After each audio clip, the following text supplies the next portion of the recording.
Bom, então essa questão aí traz algumas informações para a gente a respeito da reciclagem, né, de alguns materiais e obtenção de alguns materiais metálicos, no caso.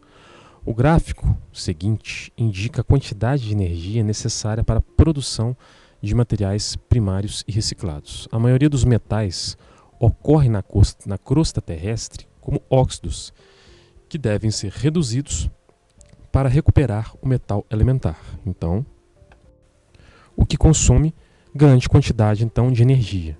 E ele fornece para a gente aqui as entalpias padrão de formação dos óxidos de alumínio e de ferro, que são respectivamente aqui menos 1.675 kJ para cada mol e menos 824,2 kJ para cada mol, né?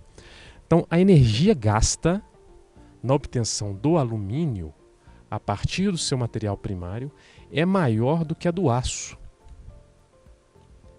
Porque o alumínio, importante observar o seguinte, como demonstrado aqui para a gente no gráfico, o processo de obtenção do alumínio primário demanda maior energia que do ferro. Observamos isso aqui através das colunas, comparando o aço, por exemplo, com o alumínio.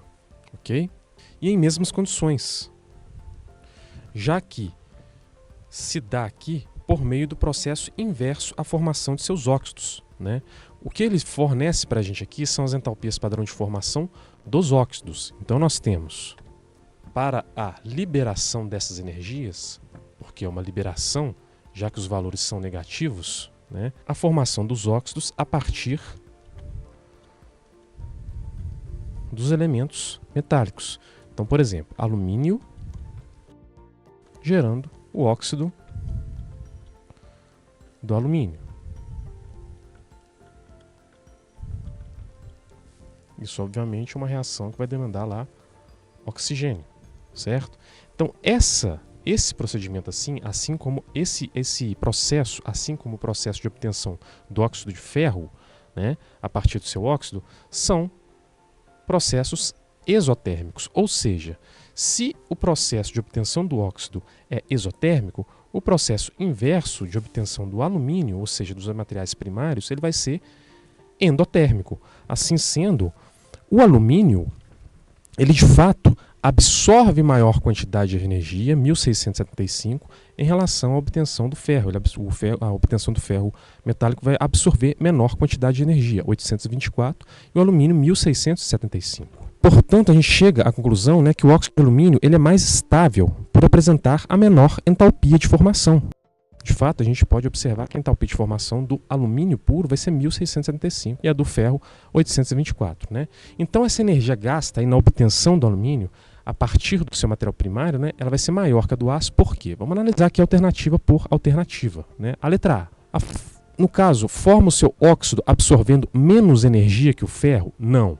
Como falamos aqui, a obtenção do alumínio vai ter um gasto de energia de 1.675, certo? Comparado ao do ferro, então a energia gasta para obter o alumínio é maior do que a do ferro. Então, a letra A está fora.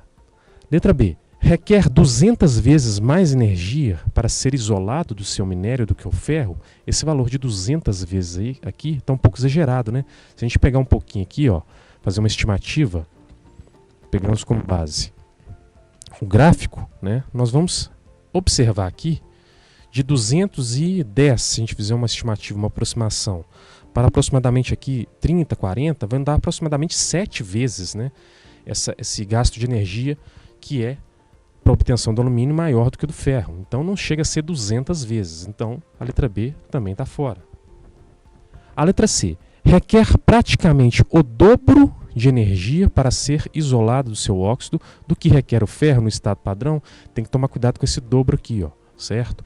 Se a gente observar somente os valores aqui fornecidos no enunciado, até dá para levar a gente para esse caminho, né? Nossa, gastou-se aqui 1.675 e aproximadamente de fato o dobro de 824. No entanto, a questão, gente, não especifica qual é o óxido de ferro aqui que está envolvido nesses processos. Nós temos o óxido férrico e o óxido ferroso, FeO e F2O3. Na reação de decomposição de um, tem-se a formação somente de 1 mol de ferro metálico. No outro, temos 2 mol de ferro metálico, certo? E a entalpia aqui de formação, ela está de kJ para cada mol, né? Ela está descrita em kJ para cada mol. Então não tem como a gente prever aqui qual óxido está envolvido aqui nesse processo. Então a letra C não tem como a gente afirmar com toda certeza que de fato é o dobro. A letra D diz o seguinte: apresenta entalpia de formação no seu óxido menor do que a entalpia do ferro. Beleza.